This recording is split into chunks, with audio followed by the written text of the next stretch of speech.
Sejam bem-vindos ao canal Nação São Paulo, o melhor canal de notícias do Brasil. Se inscreva e deixe o seu like para não perder nenhum jogo e notícias do São Paulo. Lucas, eu queria começar te ouvindo. Eu acabei de brincar com o Lucas, deu uma economizada nos quilômetros para viajar, né? Porque tinha risco de ir para Novo Horizonte, que é longe e tal, agora vai conseguir decidir isso no Morumbi. Mas me chamou a atenção, no fim do primeiro tempo, quando o André Silva dá a entrevista aqui, depois de fazer os 2 gols que ele faz, ele fala assim, exalta obviamente o que ele fez no primeiro tempo, o que o time fez, e fala que era exaltar também o corpo técnico, a comissão técnica. E aí vocês vêm de 5 jogos que vocês não venciam, e aqui uma apresentação bem interessante, principalmente no primeiro tempo. Eu queria entender assim, o que aconteceu nesse meio tempo e de que forma vocês veem esse questionamento que existe em relação ao Zubeldia e tal, e se vocês foram questionados em relação à diretoria, se vocês se posicionam com a diretoria sobre isso, porque é um assunto que está nos torcedores, né? Boa noite a todos, prazer estar falando com vocês, revendo meu parceiro Ilcinho aqui. Realmente acho que foi um jogo bem interessante da nossa parte, principalmente no primeiro tempo. Segundo tempo, após um pênalti ali, acabou complicando um pouquinho, eles também mudaram um pouco a formação, mas acho que foi um jogo no geral interessante da nossa parte, uma performance interessante, confirmada com uma vitória fundamental para poder decidir no Morumbi, né, em casa, muito importante para nós, a gente sabe da força que a gente tem em casa. E em relação à comissão, acho que tem nosso total apoio. O trabalho a gente sabe do que é feito no dia a dia, né? E a gente sabe que também quando tem uma sequência de resultados ruins, é normal aqui no Brasil se questionar e ouvir boatos e tal, mas lá de dentro a gente sabe que o trabalho é bem feito e que também a gente tem uma boa parcela de culpa nisso, né? É claro que todo mundo tem sua parcela, mas quem entra em campo são os jogadores, e muitas vezes a gente que acaba errando um lance ali besta que não tem nada a ver com a formação, com a escolha do treinador, né? Enfim, acho que é isso. Agora é aproveitar essa semana aí, não sei quando que vai ser as quartas de final, mas descansar, porque esse calendário é complicado, né? Então a gente joga cada 2, 3 dias, aproveitar que a gente vai ter alguns dias aí para poder descansar, para a gente poder chegar bem para a decisão. E sim, eu já passo para você, mas antes eu só queria entender um pouquinho que análise você faz assim da oscilação que existe. Acho que o grande questionamento é por que jogos bem bons e por que jogos bem ruins, né? Não um equilíbrio assim, aí um pouquinho acima e um pouquinho abaixo. Vocês fazem essa leitura, vocês fazem essa autocrítica também? Sim, sem dúvida nenhuma a gente faz. É difícil encontrar uma explicação clara para isso.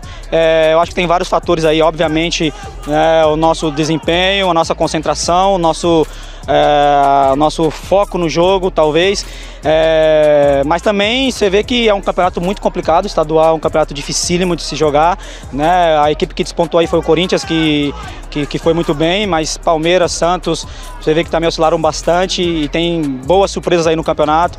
Então assim, é um campeonato muito difícil, se não tiver totalmente focado 100%, né, em todos os aspectos, vai sofrer, mas conseguimos aí nosso objetivo de classificar em primeiro, poder jogar em casa, como eu falei, agora é a hora do vamos ver, né? Ilcinho. Lucas, nós jogamos junto e eu venho acompanhando você desde que você voltou, trazendo um pouco para você. A gente já viu você jogando na ponta direita, na ponta esquerda, mas caindo mais por dentro. E hoje, do jeito que a gente jogou, se você me permite dizer, foi um ótimo primeiro tempo do São Paulo. Um primeiro tempo muito diferente do que a gente vinha vindo. E um Lucas bem diferente, com mais liberdade, mais mobilidade e mais confiante. Pegando a bola, acelerando. Você acha que essa é a posição que te favorece mais? Cara, eu gosto bastante de jogar naquela posição, né? É óbvio que eu fiz a minha carreira inteira jogando como ponta, né? Ponta direita, ponta esquerda, mas eu sempre falei que eu sou um meia de origem, né? Desde a base, sempre joguei naquela posição, no meio campo. Eu sou um jogador que eu gosto de ter a bola, eu gosto de vir buscar o jogo, eu gosto de acelerar naquela parte do campo, na parte central, que eu acho que é um lugar ali que pouco se vê, né? Um jogador assim acelerar, então eu tenho essa característica. Eu não gosto de ficar preso, né? Em um só setor do campo. Mas é questão de adaptação, né? A gente tem um elenco muito recheado de grandes jogadores, então assim, onde o treinador me colocar, eu vou dar o meu melhor, obviamente. Ele também me dá total liberdade, mesmo quando eu jogo na ponta direita ou esquerda, de vir buscar o jogo no meio, de flutuar ali no meio. Ele mesmo me dá essa liberdade, mas é onde eu me sinto à vontade, né? Onde eu me sinto bem confortável, que eu gosto bastante de atuar. Deixa eu botar André Henning e Vitor Sérgio na conversa também, Lucas. Eles estão na cabine aqui e querem falar com vocês. Meninos, não sei quem quer ir primeiro. Vitor Sérgio. Vitor Sérgio. Rodrigues primeiro. Obrigado, Lucas, pela disponibilidade. Que dupla, hein? Lucas, eu queria te falar com você 2 pontos sobre a questão do gramado sintético. Bora. Que o Marcos Rocha disse que ninguém que fez o movimento contra o gramado sintético consultou ou até convidou, por mais que, sei lá, ficasse esquisito alguém de Palmeiras, de Botafogo ou do Atlético Mineiro se colocassem a favor do manifesto contra o gramado sintético, mas eles disseram, ninguém conversou com a gente, ninguém falou nada com a gente. Vocês não acham que era importante falar com quem joga com mando de campo com gramado sintético? E a outra, partindo do princípio que a FIFA autoriza, esse movimento teria que escalar para ter algum efeito prático mesmo. Qual o efeito prático que vocês que estão fazendo esse movimento agora veem a favor do gramado natural e não do gramado sintético? Bom, começando pela segunda pergunta, nossa primeira intenção com esse movimento é fazer as pessoas refletirem, né? E eu gostaria muito que esse debate não se tornasse um debate clubista. Com certeza. Se tornasse um debate para a gente melhorar o futebol brasileiro, né? Eu sei que tem outros pontos também que a gente precisa melhorar, mas esse foi um ponto que a gente achou primordial no momento, né? E quem sabe mais para frente a gente pensa em outra coisa. Mas a gente quer melhorar o futebol brasileiro. Não é nenhum ataque, eu deixei claro no jogo passado, não é nenhum ataque contra nenhuma instituição que usa o gramado sintético. É simplesmente a gente parar para conversar, porque eu acho que é um tema muito importante para o nosso futebol, né? Como eu falei, o tamanho do nosso futebol, o tanto de jogador que a gente produz, a gente não pode ter um piso ruim para a gente jogar futebol. A gente não pode ter... E obviamente eu concordo que tem muitos gramados naturais ruins, é claro, mas ninguém está brigando para tirar o sintético e continuar um gramado natural ruim. A gente está brigando para ter um gramado natural de qualidade. Por que o sintético tem que ser uma opção ao gramado ruim? A opção para o gramado ruim tem que ter um gramado bom. E eu acho que se tiver uma boa vontade, se tiver investimento, se tiver uma colaboração de todos, dá para fazer um gramado bom, né? E não precisa ser um gramado de Premier League, não. Um gramado nota 6,5, 7 já está de excelente tamanho para a gente pelo menos poder começar, né? E levanta aqui de novo a tese de que a FIFA autoriza, mas não usa nas suas principais competições. Por quê? Então, assim, acho que todo mundo concorda que o gramado natural é o melhor gramado para a gente jogar. Acho que até jogadores do Palmeiras, do Botafogo, do Atlético, acho que todo mundo, isso aí acho que é um consenso. Então, partindo desse princípio, agora a gente tem que brigar para ter um gramado natural de qualidade. Então é isso.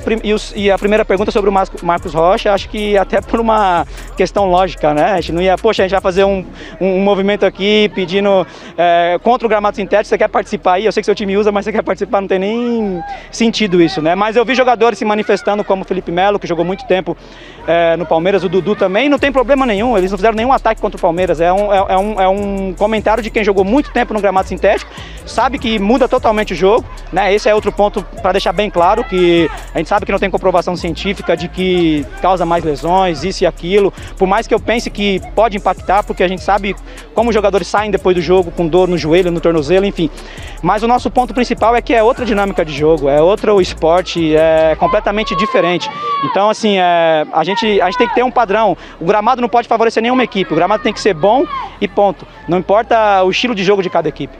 Ô Lucas, antes de passar para o André, só porque André, assim, eu acho que a grande questão que fica nesse caso específico do gramado, e acho que o Abel Ferreira falou muito bem antes desse último jogo, agora dessa última rodada, Felipe Luiz falou muito bem depois de um jogo lá do Flamengo, tirando qualquer clubismo dessa discussão que eu acho que você falou, mas vamos pensar aqui, porque eu acho que vocês estão brigando pelo mundo ideal, e eu acho que a briga de vocês tem que ser essa, tá? Mas pensando no mundo real, ou no mundo possível, se você tiver um gramado sintético como tem o do Botafogo, o do Atlético Paranaense, o do Palmeiras, ou um gramado ruim que tem no futebol brasileiro, natural, mas ruim, você prefere jogar em qual deles? Eu prefiro jogar no gramado natural, ruim.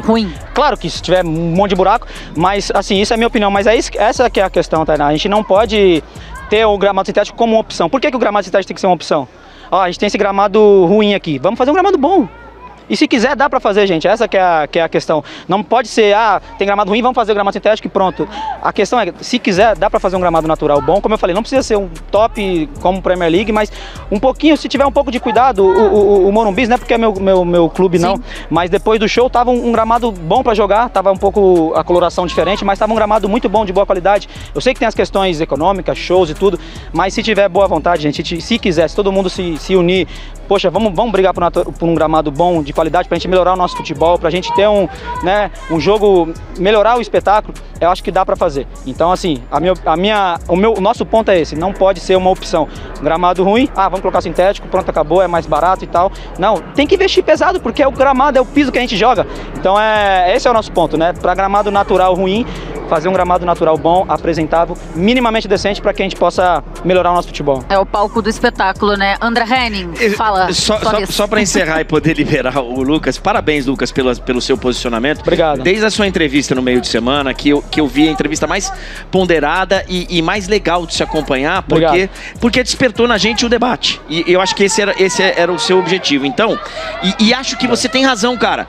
Assim, com todo respeito ao momento que vive o Corinthians tem uma crise financeira, tem um momento financeiro que todo mundo sabe, é público. E ele consegue manter o melhor gramado do Brasil. Então, se o Corinthians consegue, com todas as dificuldades, eu acho que os outros também conseguem. É uma questão aí de... E tem vários outros aí, né, André? Pois O Inter, o do Criciúma, do Juventude. O Santos, quando a gente jogou lá, tava muita chuva, a chuva prejudicou, mas era um gramado bom. Se não tivesse chovido tanto, o gramado ia estar bom. Então, assim, como eu tô falando, não precisa ser nota 10, não precisa ser top como Premier League, mas um gramado minimamente decente, concordo. Acho que já ajuda muito. O Grêmio melhorou muito, né? O do Grêmio era muito ruim, depois das chuvas melhorou muito. O do Juventude, com todas as dificuldades de tempo lá. Então, assim, primeiro, Lucas, avançou alguma coisa? E quando eu digo isso, você falou, a gente tinha que colocar o debate. O debate está colocado. Certo. Alguém procurou vocês de CBF, de clubes, escuta, vamos sentar aqui e vamos conversar? Teve um avanço? E, aproveitando, você disse aí, olha, é o primeiro tema, outros virão. Vocês têm essa intenção de seguir nessa luta pela melhoria do futebol brasileiro com outros assuntos? Não, assim, sem dúvida a gente quer melhorar cada vez mais, né, o nosso futebol. Que a gente tem um produto valiosíssimo, né, Sim. aqui no nosso país. Poxa, o que movimenta, né, o futebol.